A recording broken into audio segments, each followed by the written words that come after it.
Idza aqalla ar-rajulu Idza aqalla ar-rajulu tu'ma muli'a jawbuhu nuran. Kata Rasulullah sallallahu alaihi wasallam, apabila seseorang aqalla sedikit, aqalla rajulu, apabila sedikit seseorang at-tu'ma makannya, muli'a jawbuhu nuran, maka kata Rasulullah perutnya kan dipenuhi oleh cahayanya. Jadi kata Rasulullah, apabila seseorang sedikit makan, muli'a jawbuhu nuran, maka perutnya akan dipenuhi oleh cahaya. Ini bermakna bukan perut kita yang penuh cahaya, ini hanya bagian daripada kias.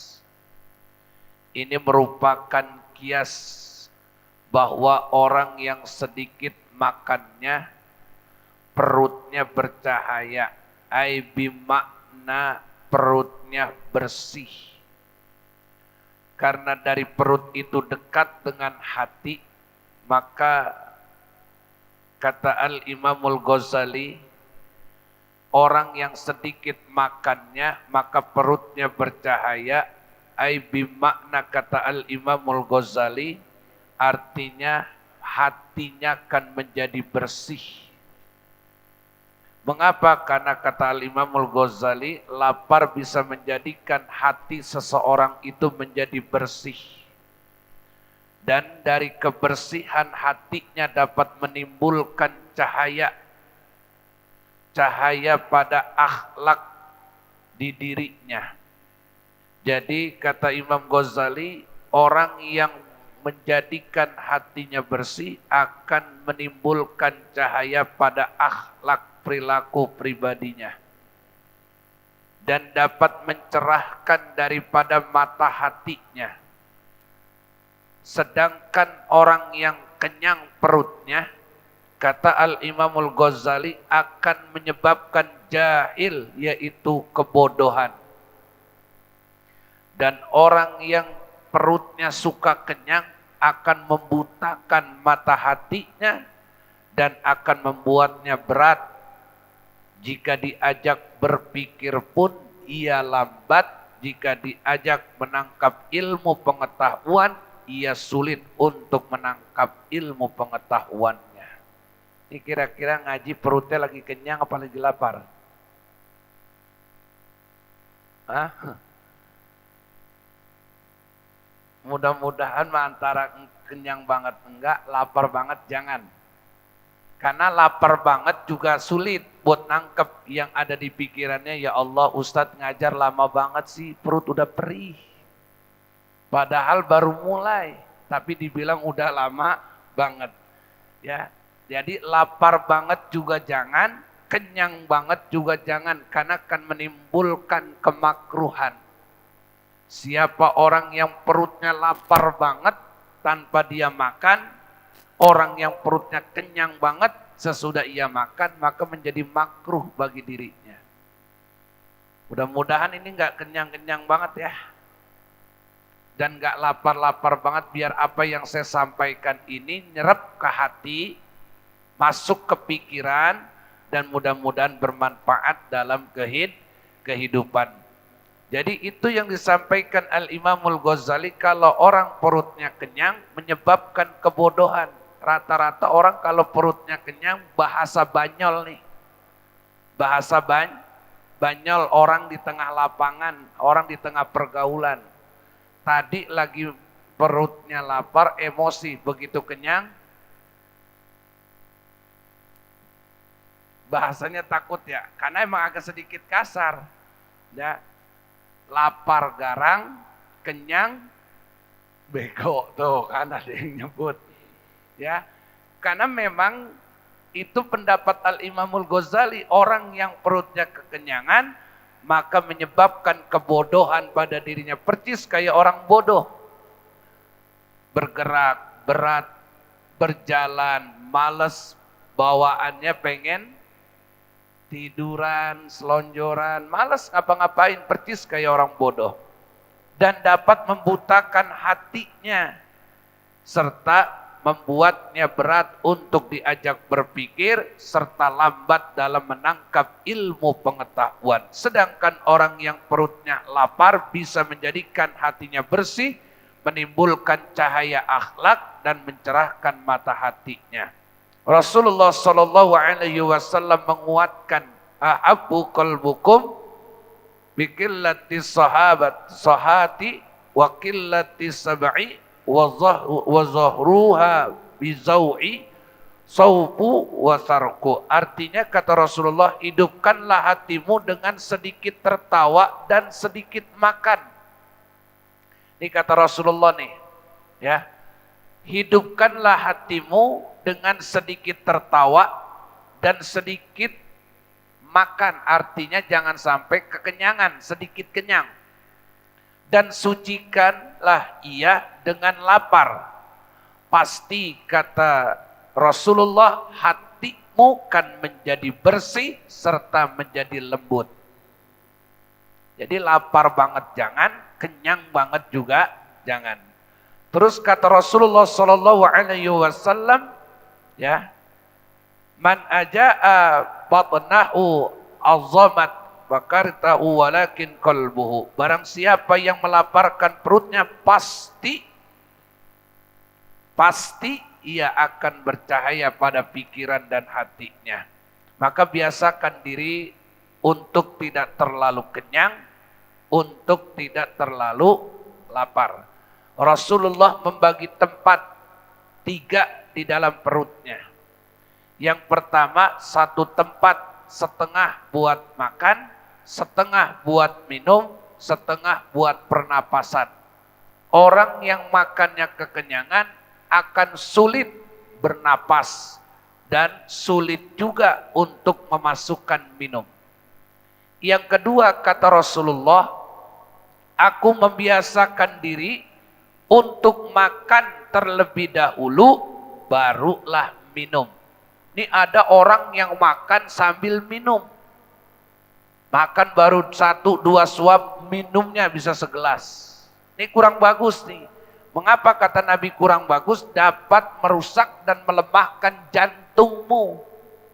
Jadi kata Nabi, ya, makan dulu baru minum.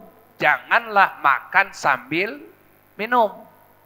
Yang ketiga kata Rasulullah, usahakan buah dulu, baru masuklah makanan. Ya, jadi makan buah dulu, baru makan berat. Ini kadang-kadang kita salah, makan dulu, baru makan buah. Bahasanya apa? Cuci. Itu ajaran siapa yang begitu? Jadi dalam kitab Buhtanul Arifin dikatakan Nabi itu, ya, makan dulu baru minum. Makannya Nabi setengah buat masuknya makanan, setengah buat masuknya minum, setengahnya buat pernapasan agar lambungmu sehat, jantungmu kuat. Nah, yang ketiga kata Nabi, makan buah dulu baru makan berat supaya pencernaanmu mudah dan gampang diproses oleh lambungmu. Ini enggak, kita makan dulu, udah gitu makan kekenyangan, belum puas. Pisang yang ada bukannya lancar, malah mampet dan seret, timbullah sakit perut. Itu karena kesalahan kita. Terus kata Rasulullah dalam kitab Buhtanul Arifin, Nabi tidak pernah memakan buah bercampur dengan susu. Nabi itu membiasakan makan buah, ya buah, minum susu, ya susu. Dan Rasulullah tidak pernah membarengi makan buah dicampur dengan susu karena akan menghilangkan saripati daripada buah itu. Kita kan beda, udah buahnya di jus, dicampur susu, nggak puas dicampur es, nggak puas dicampur gula, yang ada bukan sehat malah jadi sakit, malah jadi penyakit. Karena kita mah maunya puas aja, puas. Padahal buah dulu, ya. Makan buah murni lebih baik daripada dicampur dengan susu atau zat yang lainnya.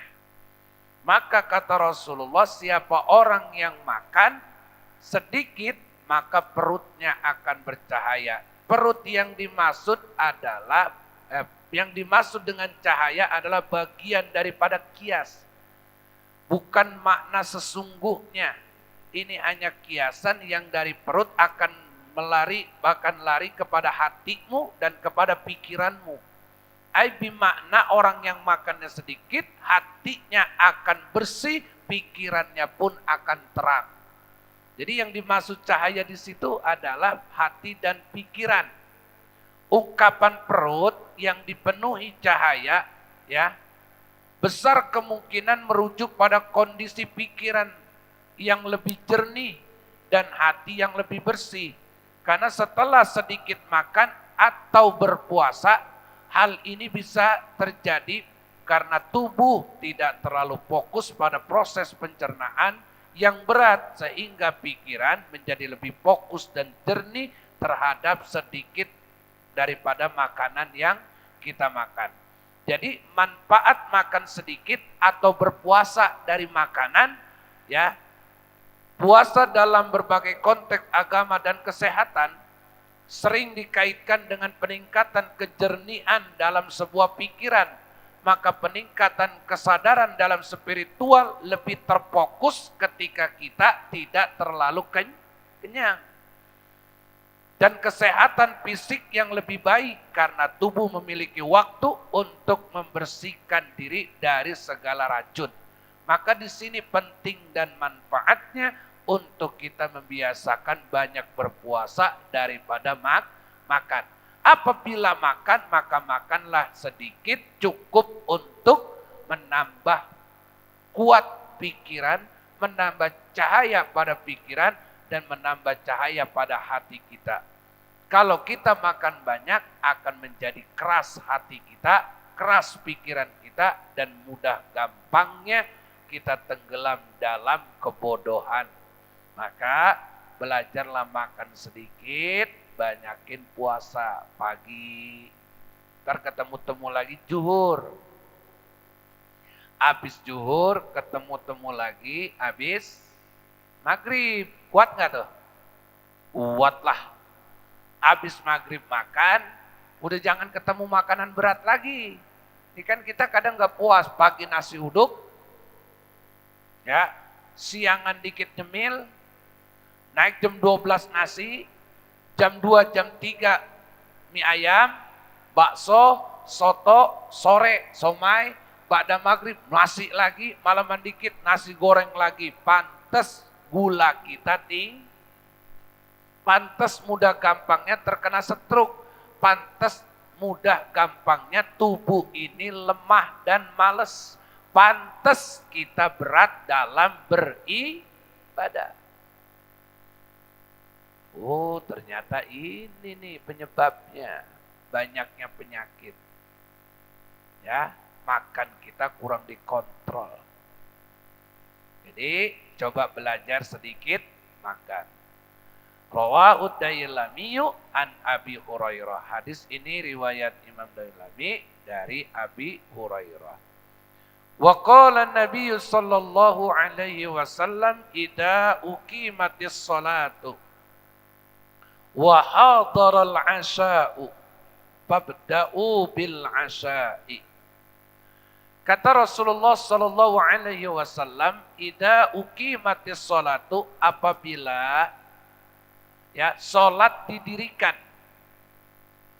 ya, wa hadaral asya'u, dan telah dihidangkan makan, telah dihidangkan makan, entah itu makan pagi atau makan siang atau makan malam, intinya telah dihidangkan sebuah makanan. Apabila kamu hendak mendirikan sholat, tapi telah dihidangkan sebuah makanan, maka kata Nabi, fabda'u bil asya'i, maka dahulukanlah makan itu.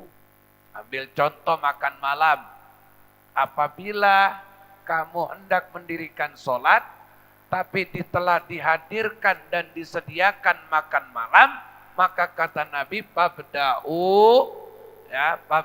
bil asya'i, maka hendaknya dahulukan makan, maka dahulukanlah makan daripada sholat. Kita sering bertanya begini, yang enak makan dulu, sholat dulu.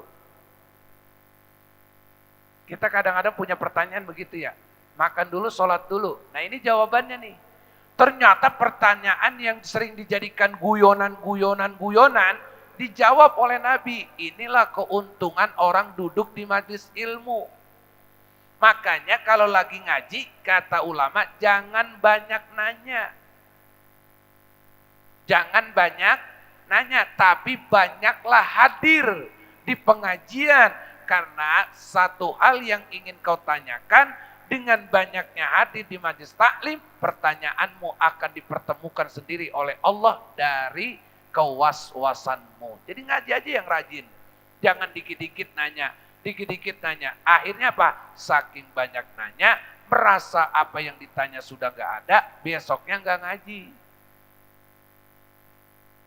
Ya Allah, ternyata dari dulu tuh, dari saya kecil nanya, makan dulu apa sholat dulu sih Bu yang benar?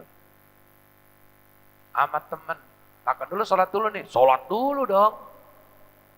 Kata yang satu, enggak, makan dulu.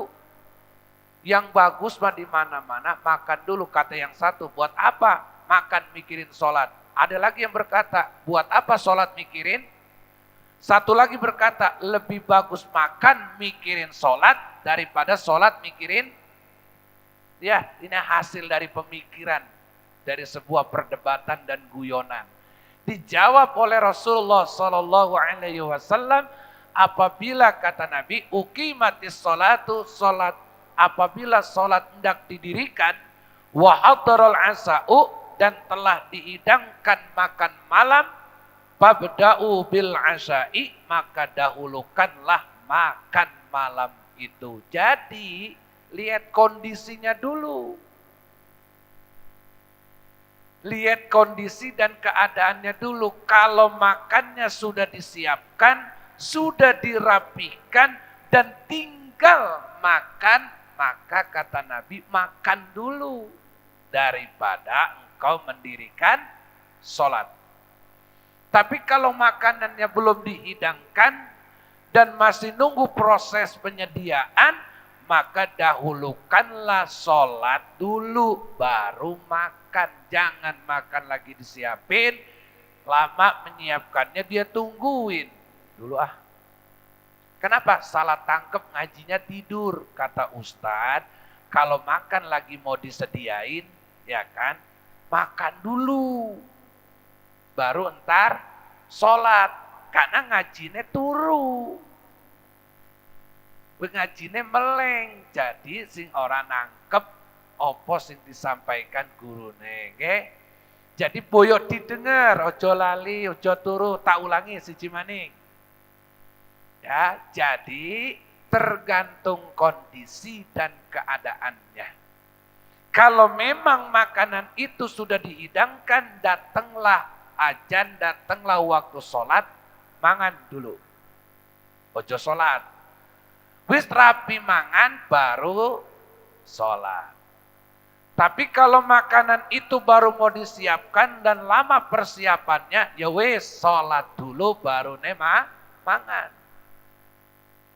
Tapi kalau keadaan itu berbarengan bagaimana? Makan sudah disiapkan, waktu sholat sudah masuk. Nah ini jawabannya, mangan dulu baru sholat. Karena dia pikiran, mata dan pikirannya sudah melihat ada makanan.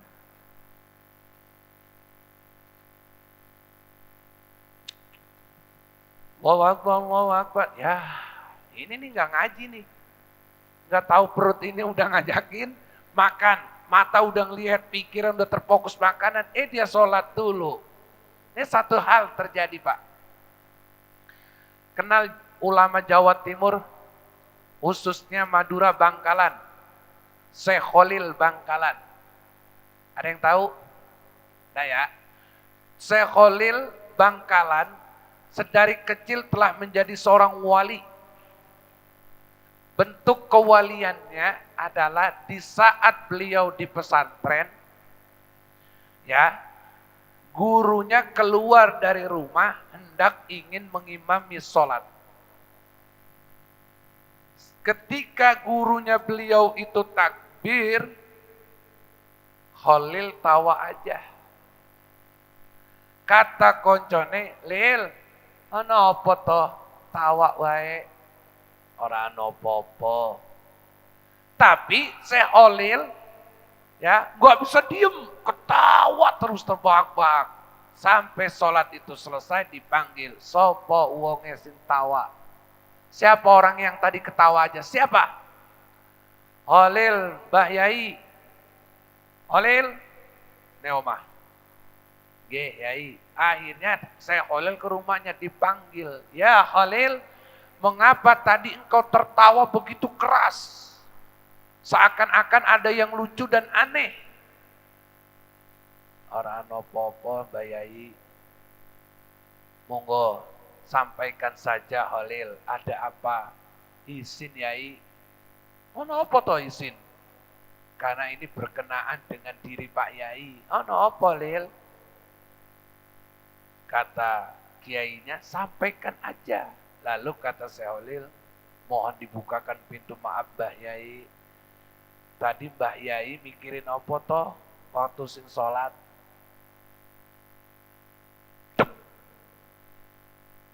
Langsung tuh kiainya mentok diam. Mbah Yai tadi lagi jadi imam mikirin apa? Anu Lil, mangan.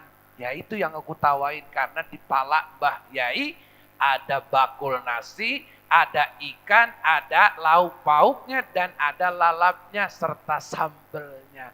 Yo, dari situ akhirnya nampak walian Syekh Khalil sehingga gurunya mengucapkan terima kasih bahwa apa yang ada di pikiranku dan hatiku seorang muridku mengetahui dan secara sembunyi disampaikan di hadapanku. Hanya kelihatan kayaknya pikirannya ini lagi pada lapar nih. Ya, tuh nampak berarti dari situ muncullah lebih baik kita mangan dulu daripada sholat apabila makanan itu telah dihidangkan. Jadi besok-besok ya, kalau memang perutnya udah terasa perih, walaupun udah azan maghrib, mangan dulu. Makan. Ya, jangan ngejar-ngejar ke masjid, proses perjalanan jauh lagi, lumayan ya kan. Dari perumahan apa? Yang sebelah kanan, sebelah kiri. Ya, Pinus ya. Pinus dia lari, rumahnya lagi di paling ujung belakang, lari. Paman maksudnya. Lari aja ngejar. Tapi di sini perih. Tapi mau ngejarnya berjamaah. Begitu sholat perut lapar, capek ngos-ngosan, akhirnya di situ hilang kehusuan terhadap ibadahnya kepada Allah Subhanahu wa taala. Maka usahakan tenang. Sakinah, sakinah, sakinah. Jadi jangan lari, jangan terburu-buru. Enggak dapat rakaat pertama, dapat rakaat kedua, tidak dua, dapat ketiga. Bahkan larimu, mengejarmu, bagian daripada pahala berjamaahmu yang kau sudah niatkan. Luar biasa tuh. Jadi jalan aja santai, kata Nabi, sakinah, sakinah, sakinah. Jangan buru-buru, santai aja jalan. Ya, tidak perlu terburu-buru untuk mengejar sholat berjamaah yang pada akhirnya terhukum makruh lari-lari daripada sholatmu. Artinya ngos-ngosan. Di mana enak sholat begitu. Sholat maghrib, sarukan Allah. Nggak ada ketenangan, nggak ada kenyamanan, makruh yang ada. Ya. Rawahu Shaykhan, hadis ini riwayat Imam Shaykhan. Wa qala Nabi sallallahu alaihi wasallam, telah bersabda Nabi Muhammad sallallahu alaihi wasallam, "Idza akala ahadukum ta'aman falyadkarismallahi ta'ala. Fa inna siya an yadkarasmallahi fi awwalihi. Falyakul bismillahi ala awwalihi wa akhirihi. Rawahu Tirmidzi.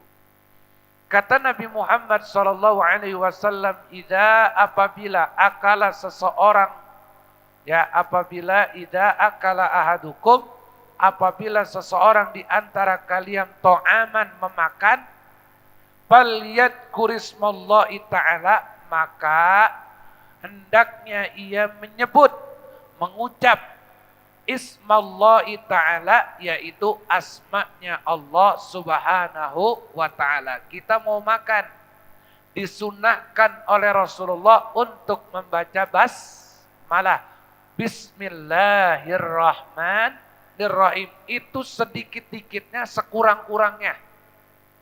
Ya, jadi kata Nabi, apabila hendak kamu makan, maka bacalah atau mengucaplah bismillahirrahmanirrahim, atau dilanjutin Allahumma barik lana bima razaqtana wa qina adzabannar. Hafal enggak tuh? Hafal enggak? Hafal, karena doa urusan perut itu mah. Enggak mungkin enggak hafal. Kalau bicara hafal sih hafal, cuma bicaranya inget enggak? Kadang-kadang kita sering lupa, apalagi kalau makannya serba enak. Contoh nih, makan di pagi sore, lupa tuh bismillah. Apalagi bawaannya lapar, kayaknya sulit buat bismillah, ditutup sama setan. Karena udah saking laparnya, ditambah hidangannya, wah. Tuh. Pernah kan makan di pagi sore? Iya, takutnya ada di sini orang-orang makan pagi saja, sore enggak. Kita jadi ingatnya cuma pagi, sore enggak, ya. Begitu kita masuk makan pagi sore dalam keadaan lapar, jarang banget orang yang ingat baca bismillah. Apalagi Allahumma barik lana, amat sangat sering lupa itu orang. Lalu bagaimana? Nabi menganjurkan, apabila kamu makan, apabila seseorang hendak makan, maka ucapkanlah bismillahirrahmanirrahim. Fa inna siya, maka jika kamu lupa, nah ini nih hasil dari ngaji. Bismillah dulu, ya Allah, astagfirullahaladzim, lupa. Tapi dia nggak ngasih tahu. Bismillah dulu, astagfirullahaladzim, lupa. Kamu emang belum ajarin. Bacanya bagaimana? Nah ini hasil dari duduk di majlis emang kecil, emang sepele, tapi manfaatnya besar. Fa inna siya, maka jika ia lupa, kata Rasulullah, an yadkarasmallahi, apabila ia lupa menyebut asma Allah, ya, di waktu awal ketika hendak makan, ingatnya di tengah-tengah, ya, maka kata Rasulullah, ya, an yadkarasmallahi fi awwalihi, maka jika ia lupa menyebut asma Allah di permulaan waktu ia hendak makan, maka falyakul, maka hendaknya ia menyebut bismillahi ala awwalihi wa akhirihi. Ingat itu. Begitu kita makan, lupa nih baca bismillah, ingatnya di waktu tengah, atau ingatnya ketika tinggal satu kali suap, tinggal terakhir nih, ya, maka kata Rasulullah, bacalah falyakul, maka hendaknya ia membaca, ia mengucap bismillahi ala awwalihi wa akhirihi. Coba baca.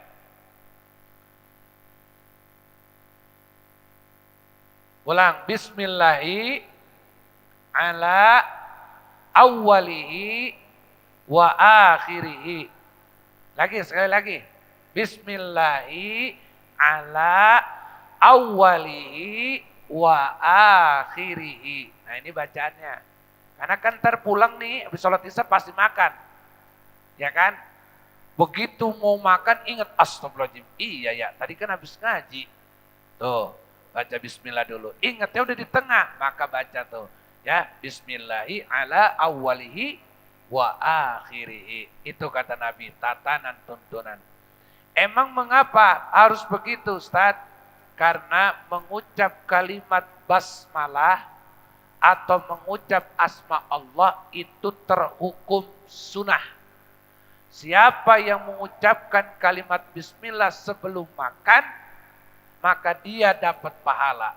Dan jika dia lupa, tidaklah berdosa. Tetapi, kata Rasulullah, apa yang kamu makan dengan mengucapkan kalimat bismillah, maka apa yang kamu makan akan menjadi berkah dan barokah dari makananmu. Karena dari makanan yang berkah dan barokah itu pula lah akan membawa kebaikan bagi badanmu, bagi jasadmu, bagi ruhmu, hatimu, dan pikiranmu. Yang ketiga, karena makanan yang sudah kau awali dengan kalimat bismillah, maka makanan itu juga akan mendorongmu pada ketaatan ibadahmu kepada Allah Subhanahu wa ta'ala. Kan banyak Pak orang makan mulu sholatnya enggak. Makannya oke, minumnya oke, tapi sayang makanan yang ia makan tidak berkah dan tidak barokah.